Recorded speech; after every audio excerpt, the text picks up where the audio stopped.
You are listening to KLRN Radio, where liberty and reason still reign. Most writers and radio show hosts know that to connect with your fans, you need to do more than just write books or record the latest podcasts. There are many different elements that go into forming an online platform, but there are also many hidden traps. To make matters worse, solid advice on how to survive the muddy waters is scarce. In the book Hidden Traps, I talk about some of the important issues of working with an online platform, highlighting traps that could put your physical or internet security at risk or be harmful to your reputation. Are your social media posts just links with a few disjointed words, making you look like someone who can't complete a sentence? Did your new website cost you more than you anticipated? Are you leaking your personal contact details across the web without even knowing it? Then you need Hidden Traps. Hidden Traps is now available in paperback and ebook from a variety of retailers, including Amazon, Barnes & Noble, and Kobo. Visit blackwolfpublications.com for more details. Do you need a car? Been shopping only to be turned down because of bad credit, low credit, no credit, bankruptcy, or divorce? Guess what? Today's your lucky day, because now you can buy a car, truck, or SUV, just about any vehicle. It's true. Bad credit doesn't matter. No credit doesn't matter. Bankruptcy or divorce, it just doesn't matter. As a matter of fact, your job is your ticket to your new vehicle. We're Auto Credit Express, and we've helped thousands of people just like you. Antonio H. told us, great company, got me connected, and the day I went in, I drove off in the car I wanted. 100% worth your time.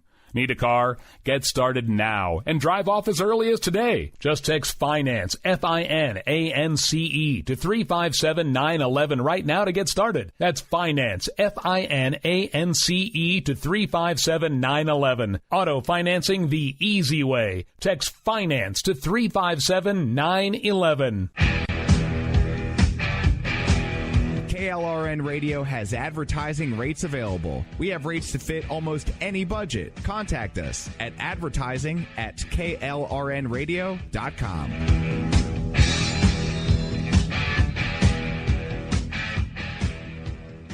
Everyone loves liberty. Our rights come from God, not the government. So why are you letting other people tell you what's best for your health care? Exercise your freedom with Liberty Health Share. Liberty Health Share is a community of people who voluntarily share one another's medical costs. Liberty Health Share is founded on the idea that most people truly want to help one another. Healthcare sharing allows members to do just that as a true community that supports one another in times of need. Liberty believes people should make decisions for themselves and their families. Members are able to take back the freedom to make their own decisions about their health care. Freedom from guilt or doubt about how your money is used. You have the freedom to direct your health care, not to be dictated to by bureaucrats. Stop letting others tell you what to do and join a community of like-minded people. Exercise your freedom. Join Liberty Health Share and take back the control of your health care while helping those around you. Call Liberty at 855-58-LIBERTY. Again, that's 855-58-LIBERTY for more information, or you can check them out at libertyhealthshare.org. Again, that's libertyhealthshare.org.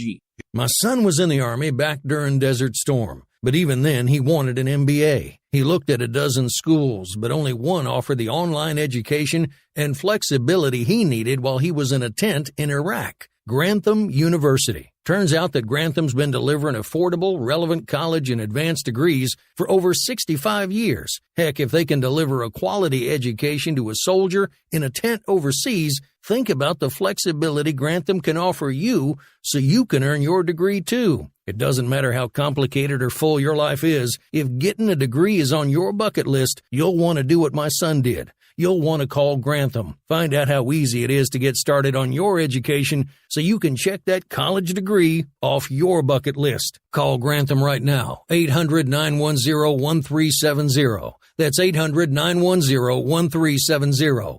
Flexible, affordable, relevant. Call 800-910-1370.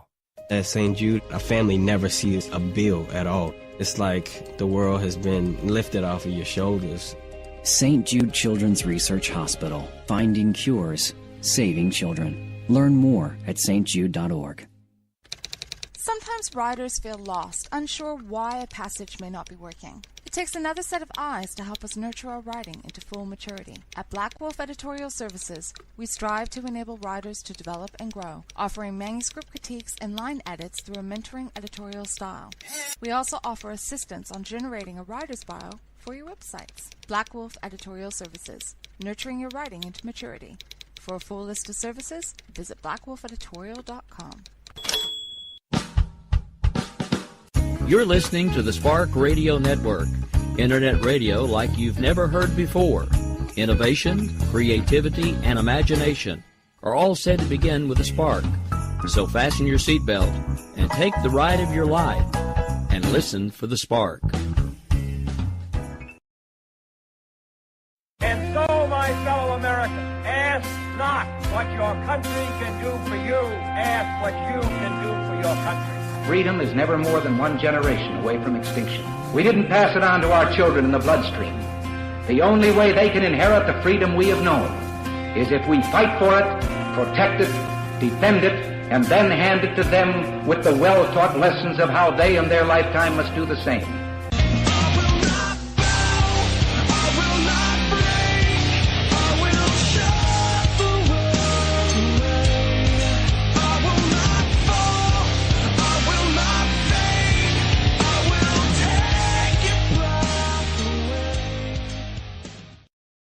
Good evening, folks. Happy Tuesday evening. I am Nick Robbins, and she's the other half of the crew, Miss Jen Homestead. And before we get the show started, a bet is a bet is a bet is a bet. Hook 'em horns! Ow, that hurts. Yay! Hook 'em horns. That hurts. That sorry. Hurts. My only... Sorry. Sorry, but not sorry. I've had to do it quite a bit.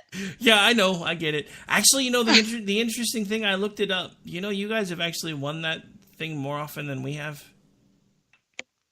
It's like 60.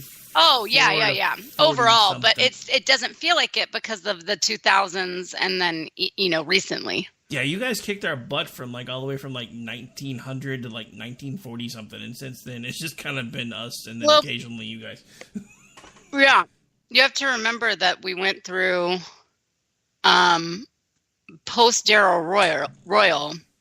We only had one other decent coach, and we really went through the late 70s and then 77 was okay, but we went through all of the 80s and 90s with especially the 90s. We had John Malkovich. He was terrible. He was just absolutely horrible. And so it wasn't until Mac. And then even though with that, though, you know how those years went, where we did win some, but we also were always a top 5 team. Y'all were a top 5 team, and y'all would stomp us. So were you guys ever dead last in defense? No. That red zone stat is incredible. When I heard that, so I am this kind of college football nerd for anyone that doesn't know.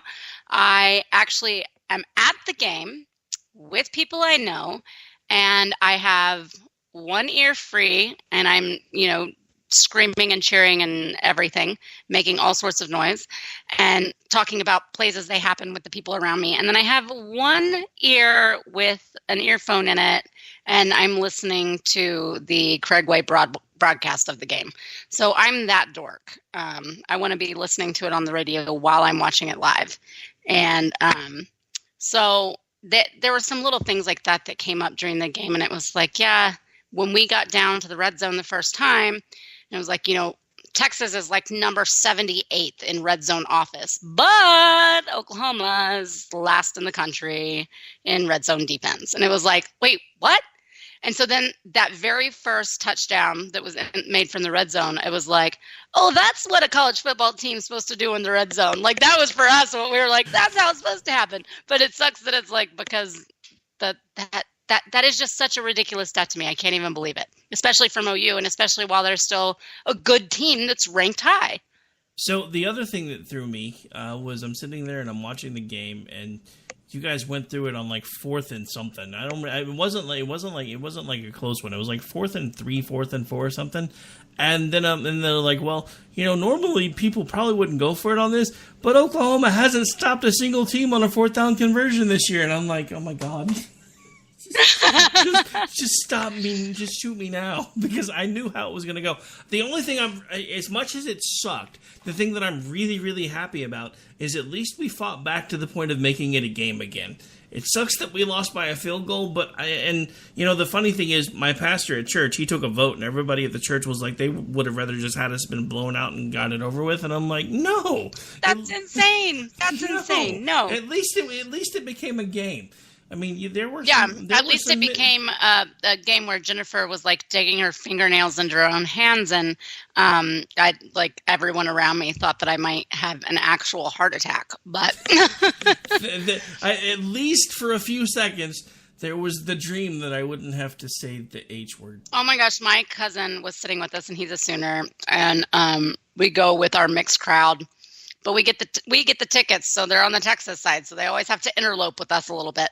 But he had walked down like at the beginning of the fourth quarter. He just like gone down where there's kind of a little bit of a breeze, and he was just kind of like, I can't look right now. I just can't deal with this. They're down by 3 touchdowns. He's just like, oh my gosh. And then he comes running up after that first interception for a score. He comes running up right back next to us and is like, this one talking about, now we're going to win this, blah, blah, blah. And I'm going, oh my gosh. And if there's any team that could, it's OU. If there's any team that could come down from 3 scores with 10 minutes left in the fourth, it would be OU. It would be that offense. And so that was nerve-wracking as all get out. And you know what? I also think, because that's some of the best that Texas has played, hands down, in like 5 years, number one. And then number two, it's definitely the best we've played all season, and we kind of keep getting better and better. It was a little bit of a slow thing at Kansas State last week, but keeps getting better and better, kind of solidifying around this, I think Herman's ideology and everything else, and just coming together as a team and figuring out their roles, because there were lots of little passes and not trick plays, just a lot of diversity within the offense and with the various players that just keeps developing more and more, which you didn't see with Charlie Strong's teams, and we didn't see last year really with Herman's team. So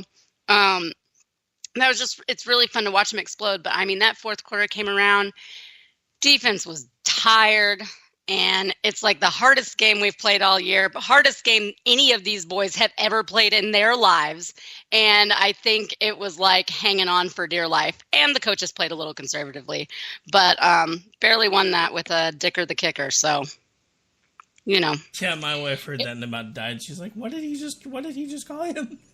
Dicker the kicker. But yeah, so backing things up to Friday Night Lights for a second. So as you guys know, up until Friday night, we were undefeated. They actually did a repeat of the state championship game last Friday night, and I'm just gonna say it outright: we were robbed. Yeah, there were actually 3 separate calls that should have been touchdowns, 2 of which were back to back, so it still would have had us win the game. One of them was called back because, so just to give everybody a bit of a story, there was like 30 seconds left on the game clock at this point. We were ready to punch it into the 1-yard line. 30 seconds left, fourth quarter. The ref who's in charge of the game clock blows his whistle. The ref in charge of the play clock does not. So our team sees the play clock moving, gets everybody set, hikes the ball, scores the touchdown, and gets charged with false start because the guy that was supposed to start the game clock didn't start, or start the delay of game clock, didn't blow his whistle. So that gets called back. Oh, wow. They don't reset the clock. So now we're down to 20 seconds. Second down, still at the 1-yard line. Gets stopped. Third down, stopped. Fourth down, they pull it off. It's a quarterback sneak, goes in over his lineman, never touches the ground. His lineman is the one on the ground. He scoops over the lineman, still has control of the ball, steps over him, standing squarely in the end zone. Ref blows the whistle. He drops the ball. They roll it a fumble. Time goes out. They win by 5 points. Yeesh. That is rough. Yeah, it was bad. We actually have video evidence to have it overturned if we wanted to be that team, but our coaches are just like, it's not even worth it. Oh my gosh, that is a tough way, especially for boys. high school boys to go in a rematch like that. Well, the one thing that I'm proud of, again, kind of like the OU game, and that's kind of the weird thing, because the two games were really, really similar.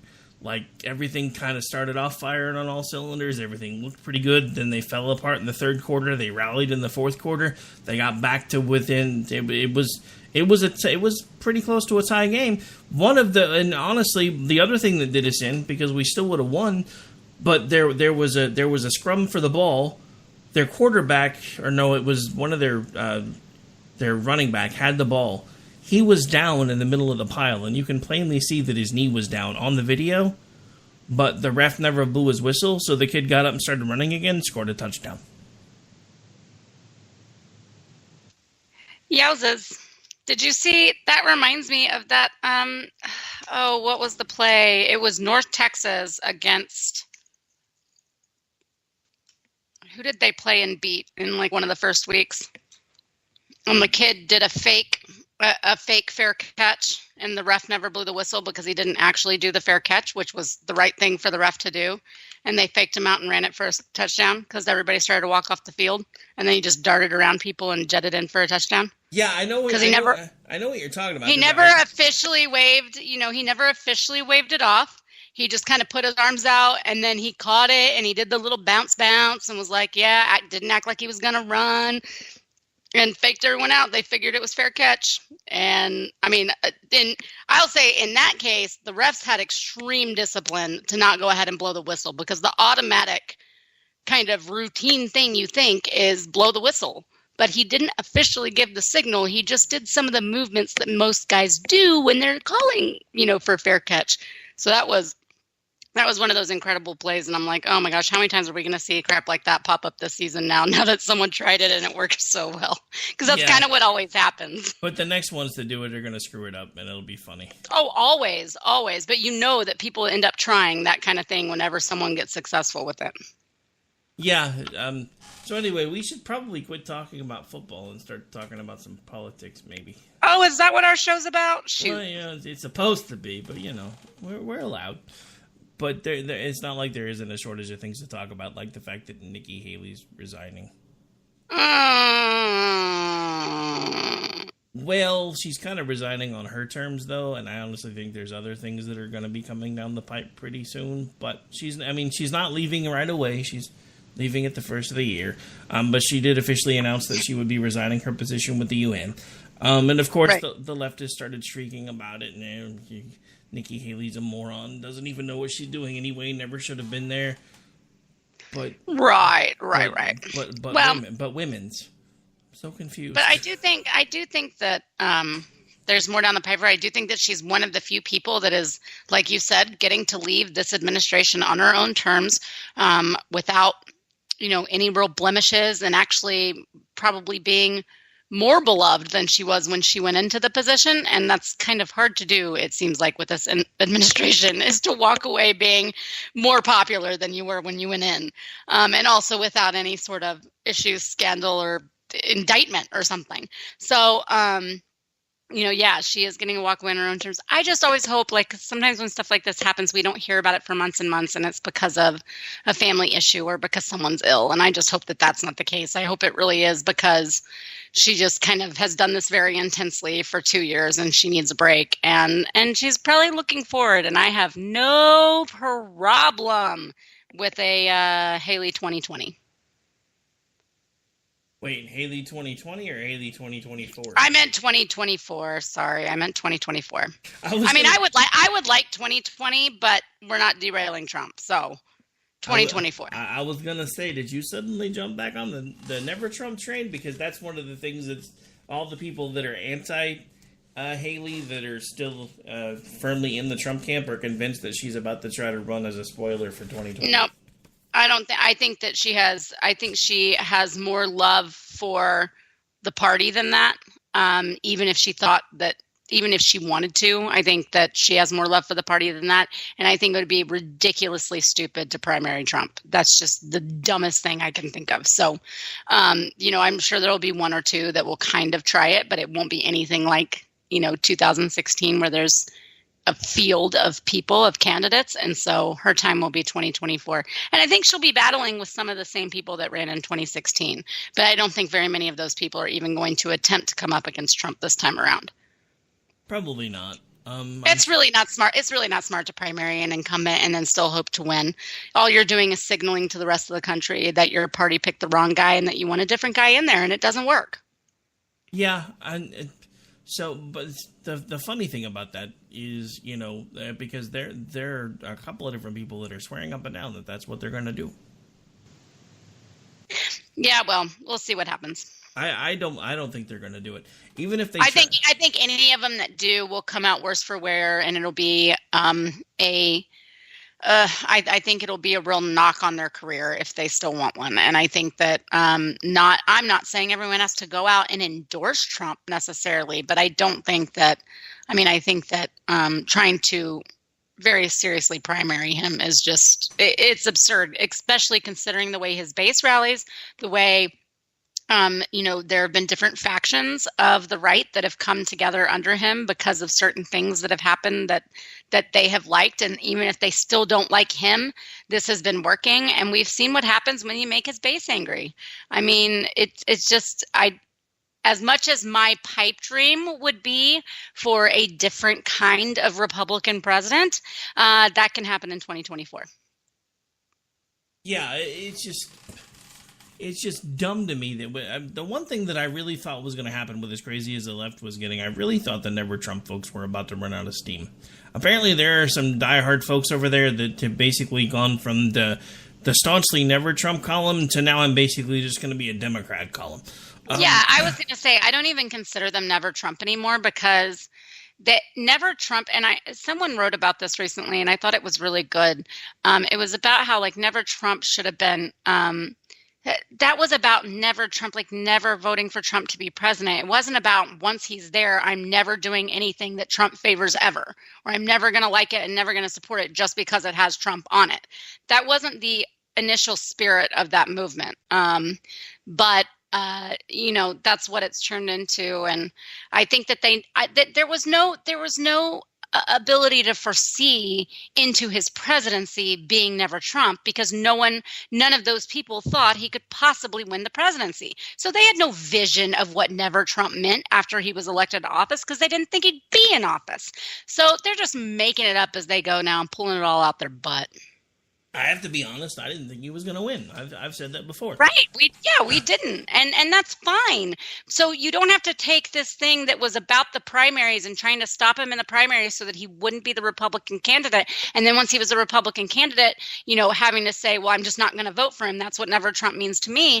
All of that was fine. But trying to carry that on, it's just tiresome. It's kind of silly. And that doesn't mean you have to support him. But I don't consider that a bunch of people that I know that don't support him in total, but have, okay, that worked well. Okay, I like that. Well, this is a good idea. Well, I'm glad he hired this person. I'm glad we got this person nominated at the Supreme Court. Whatever it is, that doesn't mean that you have to, that you can't appreciate any of those things that are a part of what either your party or your ideology would support simply because Trump. That's no longer Never Trump. That's because Trump, which is exactly what the Democrats do. Yeah, and there's just no difference. There used to not be a difference. I think there is still a slight difference because the Never Trumper folks aren't quite as crazy as the left. They're getting there, but they're not quite as crazy as the left. Case in point, Alyssa Milano actually just went on national TV and accused the president of having cult-like mind control abilities. Isn't that so rich? Yeah. That's what the left has been trying to achieve for however long as they can, and they basically get to because they control the media. So isn't that funny that that's what she wants to accuse Trump of? I thought it was pretty hilarious since, they've pretty much had the market cornered on spoon-feeding everybody their ideas for forever. Now they're mad that somebody else has figured out how to do it. But I don't credit Trump with a lot of that stuff. To steal some of Ordy's thunder, I like the way he puts it because Trump is like the Leslie Nielsen of presidents. Because it seems like he has no idea what he's doing. He's stumbling, fumbling, bumbling, half the time walking backwards, but everything he bumps into works. It's just it's the craziest it's the craziest thing I think I've ever seen. That's like everybody was freaking out over the tariffs. Guess what's happening because of the tariffs? We now have better trade deals with Canada. We have better trade deals with Mexico. We're getting better trade deals with Europe to the point where Germany is bringing an automotive plant to America. We have 49-year low unemployment. Now, granted, that's a messed up number. I get that they're still talking about the numbers that don't talk about the people that aren't actively trying to look for work. But no matter how you look at it, that number's lower than it's been in 49 years. But we're not talking about it because Kavanaugh may or may not have touched somebody in their no-no place 37 years ago. Well, I was going to say, you said that they're not quite as crazy as the left yet, and I would beg to differ only because these are people that claim to be serious people, serious thinkers, and actual conservative ideologues with principles. And I consider them even crazier because they're proving that either A, they were lying, B, they were fraud, or C, that's how easily manipulated they are because they don't like one guy. Yeah. That's pretty nuts. I mean, pretty nuts. Okay, I see the point because that is pretty crazy. But again, you know what? Just because I'm sitting here and I'm talking about all the things that he's done right, that doesn't mean I support everything that he's doing. Because I don't. I wish he would put down Twitter sometimes. I really wish he would quit spending so much time at campaign-style rallies because that's the things that we used to yell at Obama for. I don't like it any better now that our side is doing it, but I also kind of understand why he's doing it. I didn't understand it when Obama was doing it because Obama had the ear of every single media mouthpiece. He didn't need to do it. Trump kind of has to do it because Twitter and the rallies are how he gets around the media, and I think that's another thing that has the media really ticked off because they figured out he doesn't really need them. Yeah, and I think also he plays them. And I don't know that it's always really as calculated and on purpose as maybe we would want it to be, but it certainly ends up being that way. So, he toys with them, he trolls them, he feeds off of their crap, really. And that irks them to no end that they can't get him to be more serious about it, but then also they think he's too serious about some of the statements he makes about them, which just, makes them so upset that how dare he question their profession or these people or this country or this leader and, whatever they go clutching their pearls about. So, really it's just that he plays them. And he does it so well. I think that's part of what drives them absolutely nuts. But the one thing that I will say, and again, I probably have to credit Trump for this because he's the first person that actually proved you can stand up to the Democrats and still walk away from it. The fact that the right is finally learning how to fight for things they believe in is amazing to me. I mean, I've seen this complete turnaround in folks like Mitch McConnell and Lindsey Graham and everybody else because all of a sudden they figured out it's okay to stand up and fight. And it's been fun to watch. Yeah, it has. I also am curious about that, how much of that is kind of the current climate of politics and kind of, like you said, kind of figuring out I can do that. And how much of it is because of the subject matter? That was just and just the absolutely horrendous way in which that whole ordeal was handled with Kavanaugh. And I think that I think it's enough to make quite a few people that aren't normally as bold and impassioned and maybe outspoken just stand up and say enough. Enough is enough. We're not going to do this. This is absolute character assassination based on nothing, and it was just such a charade and such a political stunt. And I knew people in my real life that normally don't get that wired about anything that were pissed about that. And it wasn't because they were like, oh, I don't think women get sexually assaulted or whatever greater thing they wanted to put on it. It wasn't because I don't think that people who do that should get punished. It was that there was so little to go on, really nothing to go on. And then the way that they talked to him and treated him as if he was already guilty, and how the senators came out right and said that they believed he was guilty. So they were voting no matter what, no matter an investigation, no matter what he said, blah, blah, blah, blah. That kind of thing resonates with normal everyday people as they're hearing about all sorts of cases with falsely accused. And that line gets repeated on media over and over and over on the top of the hour NBC or CNN, where they say, it is extremely rare for there to be false cases of rape or sexual assault, blah, blah, blah, blah. Yet people are watching in their local news headlines every single day about someone falsely accusing and ruining someone's life, or a young man committing suicide after being accused of rape that they didn't even hear about because they didn't take it to the authorities because he got kicked out of school for it without even a real trial. These kinds of things I think the subject matter, and then there's the people on the other side. There's the people that have been sexually assaulted and they were offended by the fact that this one woman who couldn't corroborate anything and really didn't have much of a memory of it, other than, key things. And everybody can argue all day. I've seen both sides of therapists say that's really normal for trauma, and other people say that's not normal at all for trauma. And, there's all sorts of debate about that because the human mind is an intricate thing. But I think that there are a lot of women and even men that have been sexually assaulted, that just were angry that this one woman with very little to go on was being given such a platform and on this national stage, and that the entire Democratic Party and the entire left and the entire media was saying, we believe you just because you have a vagina, and we believe you just because, and that these women had been sexually assaulted, and whether they spoke out about it or not, or whether they reported or not, that they just felt that made them feel just negative about all of it. They didn't like the way that happened, and how it's this like believe all women when, they know better than anyone that that's not really that true. Like that's not necessarily the way it should go. And it'd be great if you'd believe me, but you shouldn't just believe me just because. And as many people pointed out, that's just not the way the world works. And that's not the way our legal system works, of course. And so I think you had a lot of people on both sides that were just extremely, after they really started digging into this and they really went after him full force and it got very ugly. I think that there were just a lot of people that were very emotional and moved by it in a way that the media didn't understand and still doesn't understand and don't believe.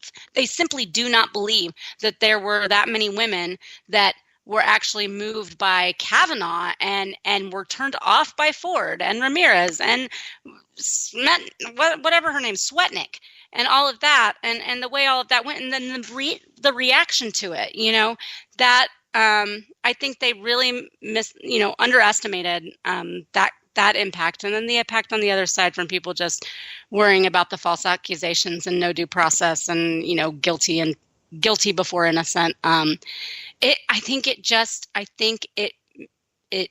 made a much greater impact than they believe and that they understand. Swetnick, the unknown sweat hog. Yeah, Swetnick. I know. I made some terrible puns about that. I'm sure you did. All right, folks, we're up against the bottom of the hour break. We will be right back for more Jen and Rick. Stay tuned.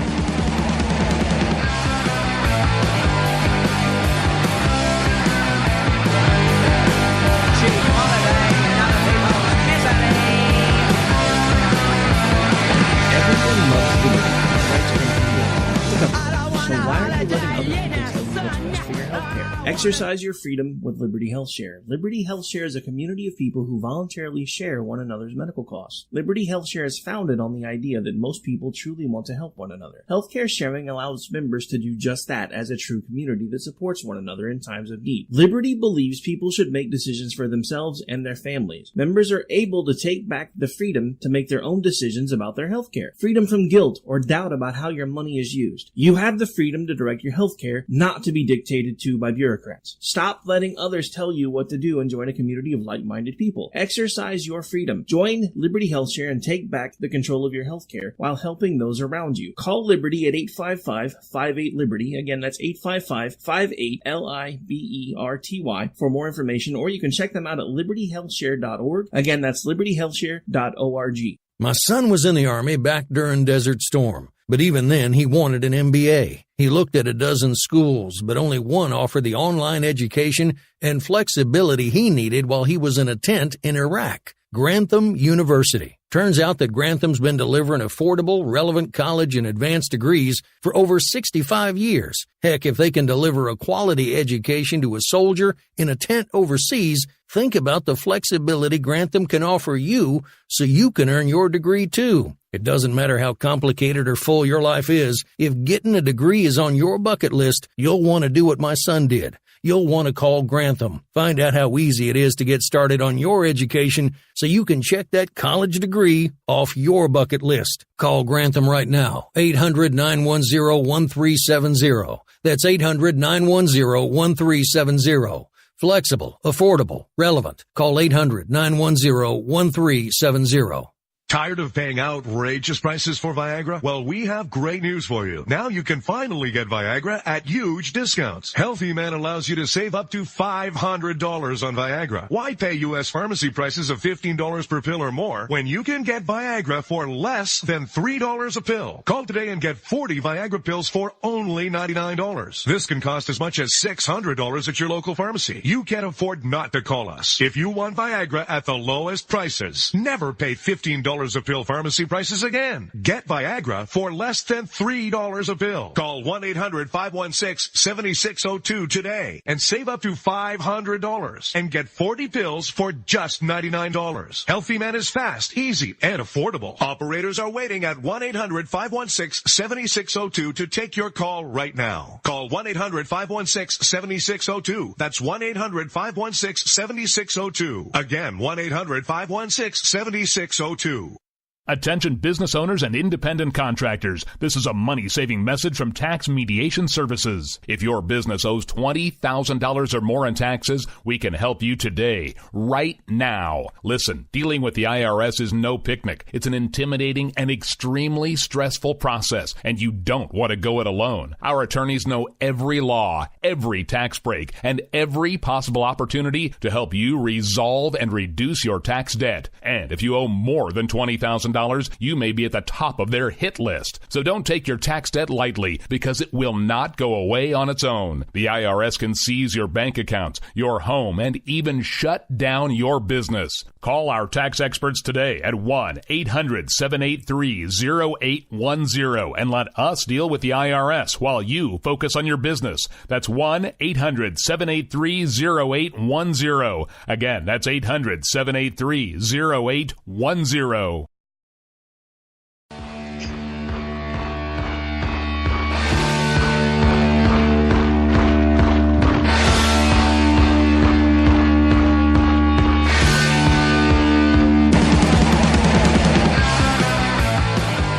Welcome back, folks. This is Jen and Rick. I'm Rick. She's Mariah. No, I'm just kidding. Her name's Jen. I only threw that in there because RB's in the chat again.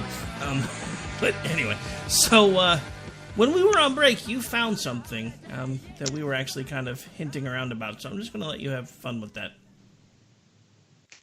Okay, so the won't go away, can't accept she lost, keeps whining about it, Hillary Clinton is back in the news, sitting down with CNN's Christiane Amanpour. And basically, a bunch of people freaked out over the quote on Twitter today, and I think a lot of people thought it was taken out of context, and then they actually watched the video, and no, it's not. They were talking about the fight, over Kavanaugh. And she, of course, said that it undermined the integrity of the nation's highest court and that it's time for Democrats to be tougher with their opponents. Now, I'm really trying to understand, what would tougher be than completely trying to destroy a man and his impeccable career over silly inside jokes in a yearbook, in a high school yearbook, and questions about how much beer he drank and he blacked out and what kind of drinking games he played.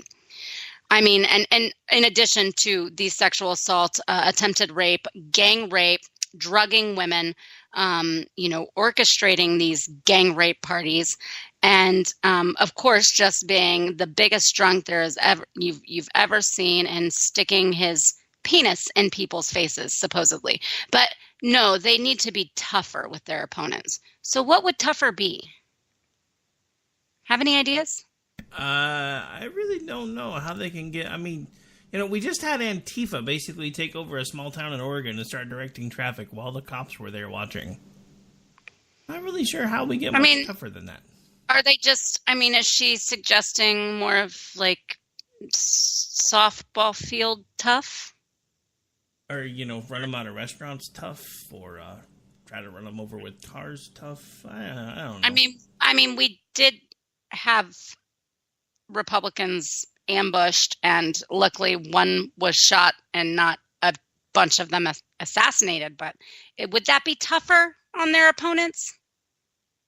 I mean, that right there already is like, what are you even talking about? They did absolutely everything they could to drag this man down, tear him apart, tear his family apart, ruin his reputation, ruin his life, and you want him to be tough. But that's where she goes on to say, it gets worse.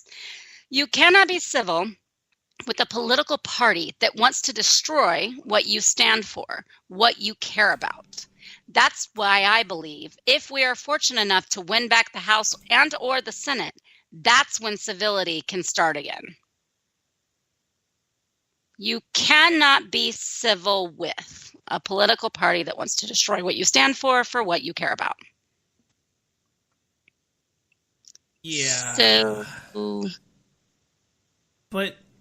So I have a question, though. What is it exactly that they care about? Because they haven't really specified. Well, they want free stuff. And they want to kill babies however they want to, as late as they want to, how they want to, where, when, all of that. And they want you to pay for it. So we know there's that. What else?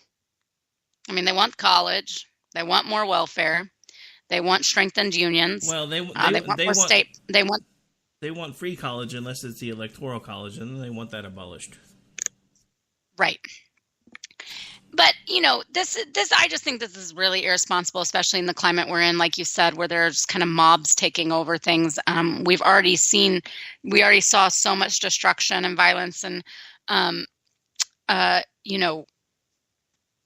vandalism and everything during the Obama years over various unfortunate cases. And then we saw some stuff during, the Trump's during the primaries and during the inauguration, and there's been things that have crept up here and there. And then you have the attempted assassination of Republican congressman. You have there's so much like this going on, and it's so unreal. And this is a time in which they're running people out of restaurants, they're refusing service, they're harassing women and children, they're sending death threats to people's spouses and children. They're chasing, Mitch McConnell out from the front of his house and then blocking his wife from getting in the vehicle, and she has to chew them out. And then they feign like she's the one that's being such a huge bitch for doing that. I mean, this is a time in which you've actually got celebrities calling, and celebrities and journalists and Democratic operatives calling for civil unrest and calling for not allowing anybody Republican or associated with Republican, in the whether they're a part of the administration, part of legislation, or just actually exist like you and me, to ever be able to eat in peace again, to ever be able to leave their house without being harassed, to ever be able to hold down a job. I mean, they're actually promoting and advocating for these things. And then here she is, their 2016 nominee, yes, queen, saying that it's okay to not be civil. It doesn't matter. They'll explain away sometimes about what I'm sure in the coming days it'll be, and she didn't mean violence, and she didn't mean this, and she didn't mean that. But it doesn't matter. The message was pretty clear. You cannot be civil with a political party that wants to destroy what you stand for and what you care about. That's why I believe if you're fortunate enough to win back the House and or the Senate, that's when civility can start again. First of all, also only the Democrats can restore civility and they do that by beating the Republicans into submission. And it's kind of like we'll throw all of our temper tantrums, and we're going to keep screaming and keep being mad and keep throwing things until you give us what we want. And then once we have our power, then we'll be nice. This is a game I don't even play with a freaking 3-year-old. You did that a little too well. I'm just saying. Yeah. So, I just think that this is really gross. And then she kind of goes on and, she talks about how the Senate Republicans demeaned the confirmation process, and they insulted and attacked Christine Blasey Ford, who testified about it, along with other women who are speaking out. They care for nothing about who else was insulted and attacked. I mean, this person wasn't vetted at all. And Kavanaugh was. And he has an impeccable record, a sterling reputation, and he was insulted and attacked. And they give no crap about that because of one woman, what she said on a date 35 years ago, the date she can't remember, the place she can't remember, the time she can't remember, how she got home she can't remember, how she got there she can't remember, who was with her she can't really remember because all the people she said weren't even there. So, but that's who we need to worry about being insulted and attacked. And I'm not saying that anyone should go and insult and attack her, but what the Republicans did was not that. I'm sorry. It's not what happened. She has then went on and said, as if this is this long string of abuses, the Republican operatives shutting down the voting in 2000, the swift voting of John Kerry, the attacks on John McCain, like she gave her crap, and what they did to me for 25 years. Poor Hillary. Yeah, I need a second. I gotta get a tissue. Gotta get yourself composed now. She just went on and on about everybody insulting and attacking Christine Blasey Ford, and it just reminded me of all the women that she drug through the mud as they accused her husband. Do you need a moment to collect yourself now? Yeah. This is really hard. I really feel bad for her. I feel bad for the women that didn't get believed. That she called all sorts of names and intimidated the hell out of? Yeah. Yeah, I just wonder, if 1990s Hillary could have a talk with 2016 Hillary, who do you think would win the conversation? Ooh, man. 90s Hillary would kick her butt. I think. She was vicious. She was ruthless. I mean, she still is, though. I mean, to a point. Yeah, but she's not quite. She was quite in like a very feisty way back then, which tends to be when you're younger. That was just sad. Then she goes on and says, when you're dealing with this is just hitting all the talking points. She just wanted to give all of her fans this to start spreading around again right before midterms. When you're dealing with an ideological party that is driven by the lust for power, she literally just said they'll behave if they get the power back. But okay. Ideological party driven by the lust for power that is funded by corporate interests who want a government that does its bidding. You can be civil, but you can't overcome what they intend to do to you unless you win elections. Okay. Well, you lost. So that's why we are where we are. And then just to be really, really awesome at the very end of this, kind of going back to what we talked about, the women that she didn't believe in and intimidated and insulted and called all sorts of names. She says, obviously the president's been true to form. He's insulted, attacked, demeaned women throughout the campaign, really for many years leading up to the campaign. And he's continued to do that inside the White House. Then she says her husband leaned over to her after the Kavanaugh confirmation. Former President Bill Clinton told her that Democrats have to be tougher. And she says Bill had to be incredibly strong, first to get elected, then to get reelected, and to survive. And it was not easy by any means, obviously. That's how that ended. So I really only have one thing to say about this whole thing. Two-time loser says what?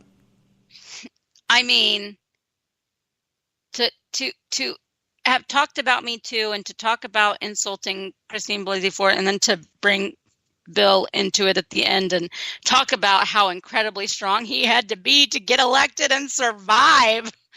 Oh, boy. That is that takes something else to be able to put on that show. So, we're winding down to the last few minutes.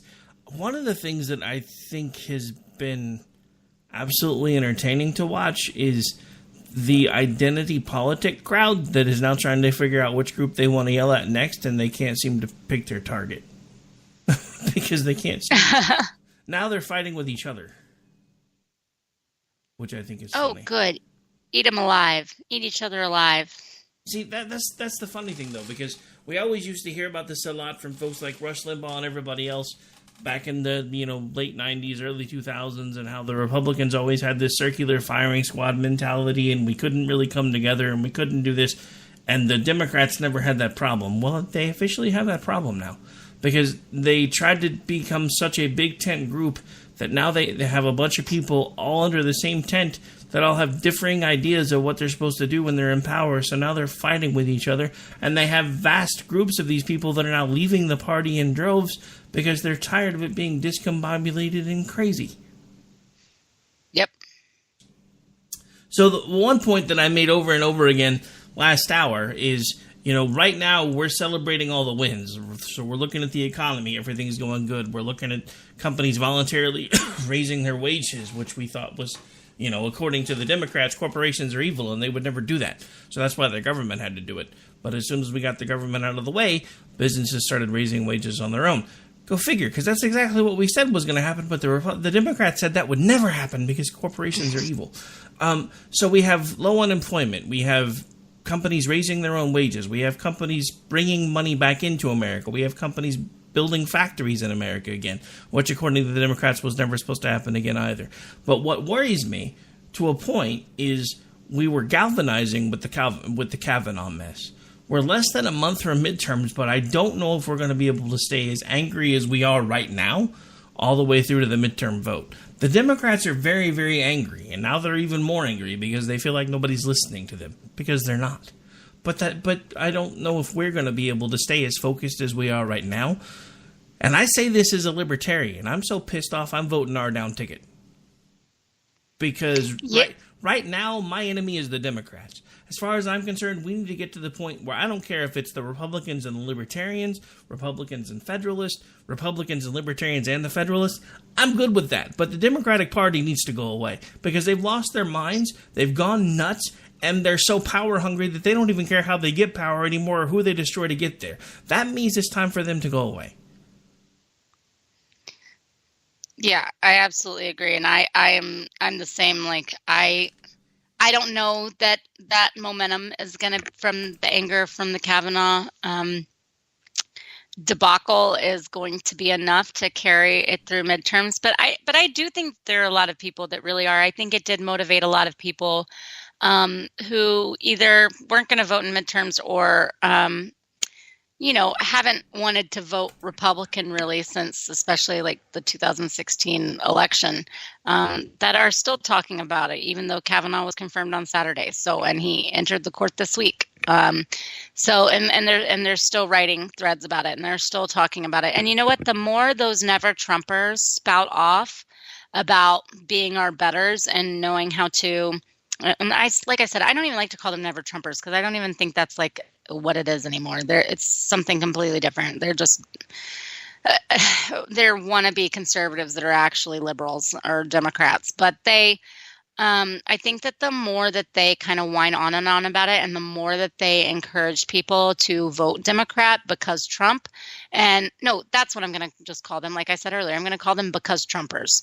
So if that's what they're going to start doing, the more that they kind of opine on that, and the more that they, take down and try to discredit, conservative voices and opinions, and they mock people and all that, the more that they do things like that, I think the more the easier it will be for those people that were angry over Kavanaugh and vowed to want to vote and to vote our ticket to stay motivated and stay invigorated on the subject, because people are just really sick of being told all that kind of crap.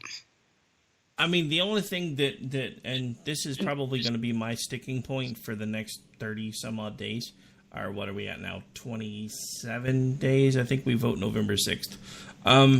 My sticking point for the next 27 days is going to be which party wanted to do away with due process. Because right. Those no, are the, and I think that those there are are the a lot ones of you don't people. need to vote for.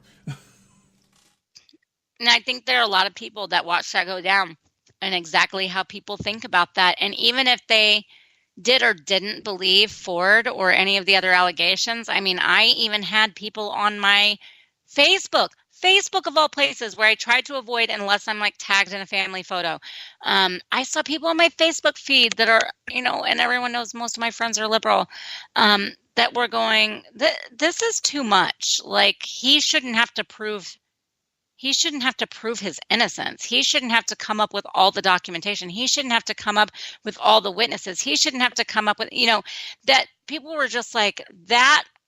Even though they say, I believe her, or I am totally a part of Me Too movement, or whatever, but that was just a step too far. And like I said, when I showed I tweeted out some quotes that I overheard at one of my events that I managed last week, and one of them was some girl saying, I mean, like, get on with the vote already. Like, what does it matter? If he got drunk in college, is that really gonna change your mind about him? Haven't you already made it up? And, one of the other women said, oh Lord, like, if that's the case, we're all screwed. And I mean, a huge group of people just died laughing and were like, no kidding. So I think that even among maybe moderates and even a little bit left leaning, that exposed like a lot about who they are going, well, it doesn't matter in this case because it's just a job interview. He's not entitled to a promotion, so we can make him guilty and it doesn't matter. I think people really heard that and went, that doesn't sit right with me.